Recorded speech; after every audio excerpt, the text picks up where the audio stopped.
დიქტატურამ რა უნდა გააკეთოს იმის რომ ეს ვერტიკალი არ ჩამოიშალოს რა ანუ დიქტატურა იწყებს ნელ-ნელა ერთგულებით ნიშნით ხალხის დანიშვნას და წინააღმდეგობას და ასე შემდეგ მაგრამ ამას აქვს თავისი ხარჯები მოდეს ამ ერთგულების დაწინაურება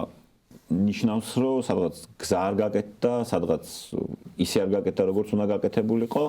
და რავი შესაბამისად რა იყო შოვის ტრაგედია მეტი არაფერი იყო 32 ადამიანი მოკვდა რატომ? იმიტომ რომ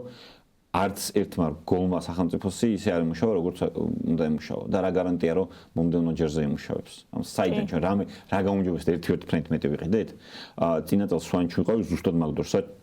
ჩემი ნაცავები დაიკარგნენ უშუალოდ სხვაზე კი არ იყო საუბარი ან ჩემ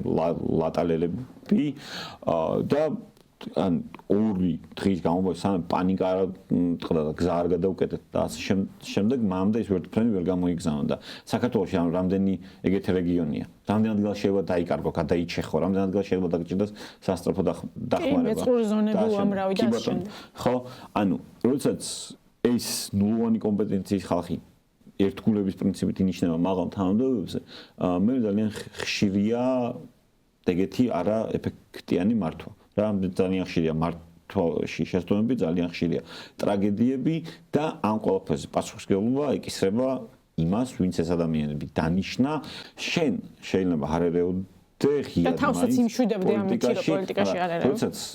მსგავსი რეჟიმი მყარდება ის აუცილებლად რაღაც ფორმით შეგეხება. რამით მე პატარა ქვეყანაში ან ჩვენ არ გვაქვს რაღაც განსაზღვრული რესურსები, მაინც ყოველას მიადგება. ეგ არის დიქტატურის პრობლემა რა, რომ აუცილებლად ის ერთგული ხალხი უნდა გყავდეს ახლოს და ამასთან ლოიალობისთვის აჯილდოები იმით რომ თუნდაც რაღაც თავგასულობის სინდრომი უჩნდება ნელ-ნელა სხვანაირად ვერ იპოვებ ამის ლოიალობას და ერთგულებას და მე ეს თავგასულია დაუსჯელობის სინდრომი რო აქვს აკეთებს რაღაცა ისეთ რაც კიდევ უფრო დიდი შარში გაგხვევს რა საბოლოო ჯამში და ანუ აი მხოლოდ ამ კუთხით უყურებ რა მე აი ქართულ ცნებასთან ბრძოლას რომ საბოლოო ჯამში ეგენი ვერ გაკაჩავენ მაგრამ ეს ვერ გაკაჩავენ თუ იმაში გადაიზარდა რომ ქვეყანა დაგვეყო ხო თავზე სანამ თელი ერი გამოფხიზლდება რა ჯობია ეხა ვიცადო რაც შეიძლება მეტის გამოფხიზლება